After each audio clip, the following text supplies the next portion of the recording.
Hi, I'm Goldilocks. That's about it. Okay. So, when did you start making music? I started making music about kind of all my life, really. Like when I was younger, I used to play the drums and play the flute and stuff, but I didn't really know how to put it all together and like make songs. So when I got a bit older, then I found out about this free music college where they taught you how to use Logic and like engineer. So I went there and then started doing it properly from there, really. Okay, so can you specify the style of music? No, not at all. It's really hard because it's like it's just a mishmash of like lots of different like English sounds, like grime, dubstep, hip hop, bell funk, pop, like all kind of mixed together. But it's kind of like, the way I describe it to people is like underground pop music, if that makes sense. Yeah? No? Yeah. Kind of. Yeah, that's the best way to describe it, I think. Okay, so what kind of equipment do you use? Equipment. I've got Logic 8, and then I've got a microKORG and the Roland SH201, which is like 2 synths. So like I like to use like outboard synths.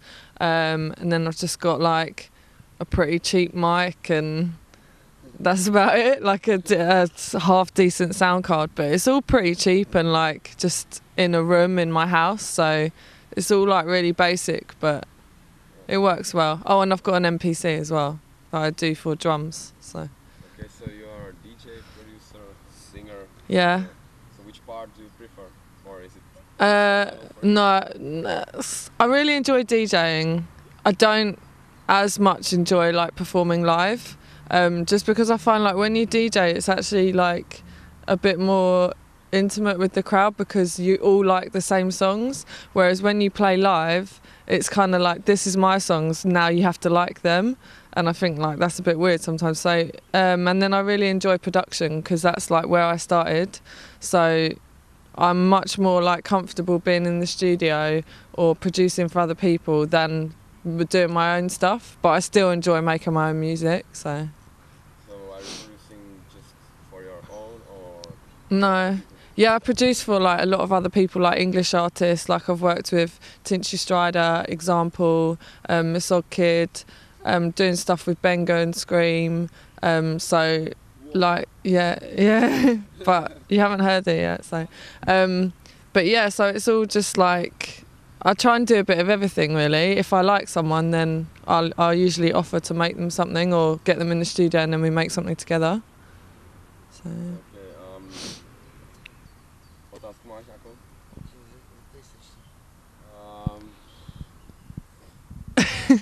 Trying to think of more questions. Yeah, hungover. Yeah, you were playing from CDs. Yeah. Do you play from vinyls? I used to, like when I was about 14, 15, I used to mix with vinyl. But because I was really young, I couldn't afford to buy records. So it kind of like just died out because I couldn't afford to buy the records. And then like as I got older, and it's easier to just use CDs at the moment. But I really love vinyl. Like if I could play on vinyl, I would. But I like having like a really big selection of music when I'm DJing because you never know what people are gonna like. I think if you play on vinyl, then you can take like your 30 records and that's it. And if they don't like it, then that's it. But I'm gonna start using Serato so that I can like use the feel of vinyl, but then like have more selection of songs. So, Okay. but I love vinyl.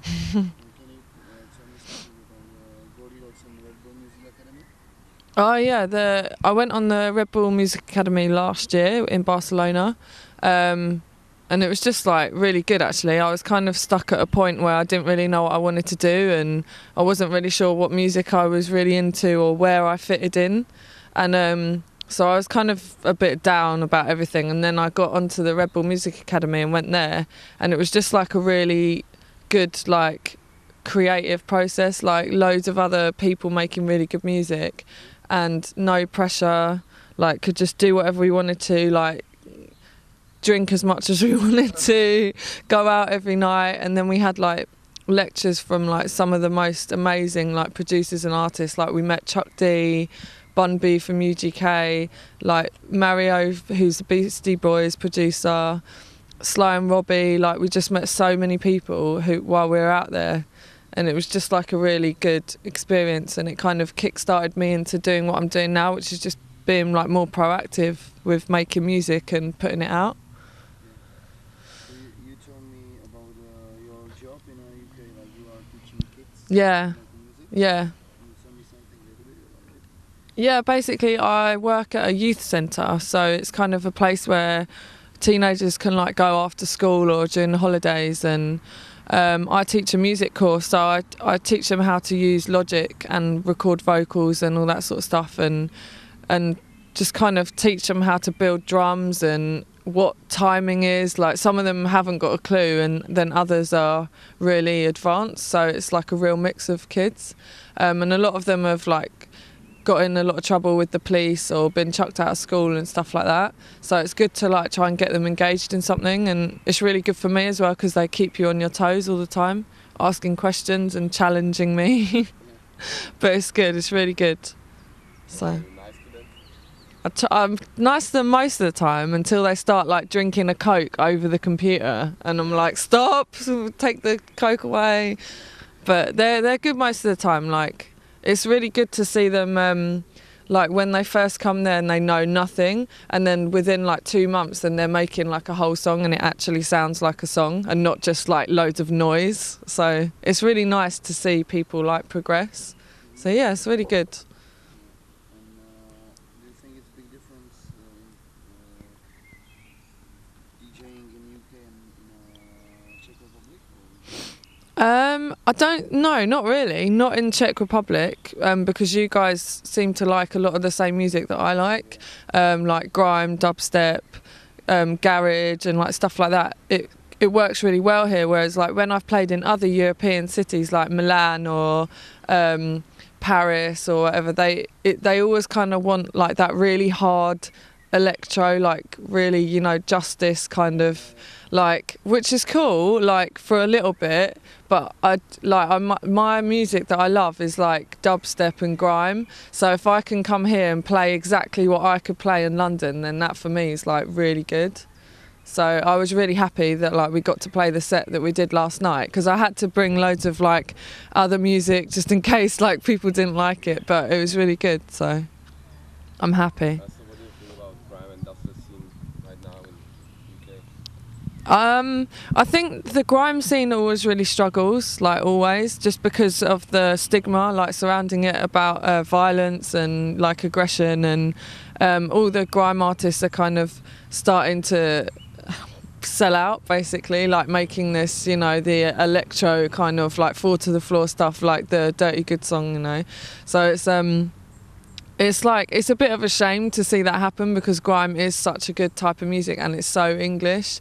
But there's always going to be a few people who do it really well, you know, like the Skepta, JMEs and Jammer, whatever of this world, like they're doing really well.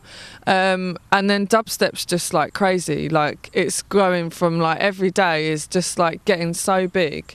Like to see people that I know who live in the same place as me, like 5 years ago were doing the same thing that I do, and now they're like worldwide DJs and everyone knows who they are, and their songs like are crazy. It's just like, it's really like, I can't believe it how big it is and how many people, like they go and play in like Japan to thousands of people, and they're from Croydon, like down the road. It's just like, it's crazy. But when like we know these guys and they're still so like level-headed, like they're not big like divas, you know, oh I want this, I want that, like they're such cool guys, like so it's just really good, to be honest, and it's really like motivating for someone like me to see that and see how well you can do it. It's like puts a fire in you to make more music. So yeah.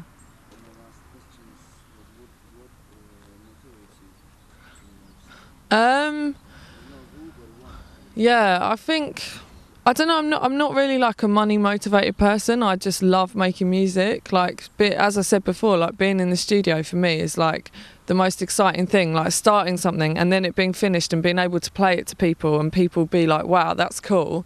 That's like what motivates me, is people enjoying the music. I don't care about being famous or making loads of money, or you know, those things don't motivate me at all. It's more just people that I know and having the respect from my friends, and that my friends enjoy the music, and that I get to do this for a living, really. Like, that keeps motivating me, because if I didn't put the work in, then I'd still be working in Starbucks. So it's like, that's the motivation, stay out of Starbucks. So yeah. Okay, thanks. Thank you, bye, thanks for having me.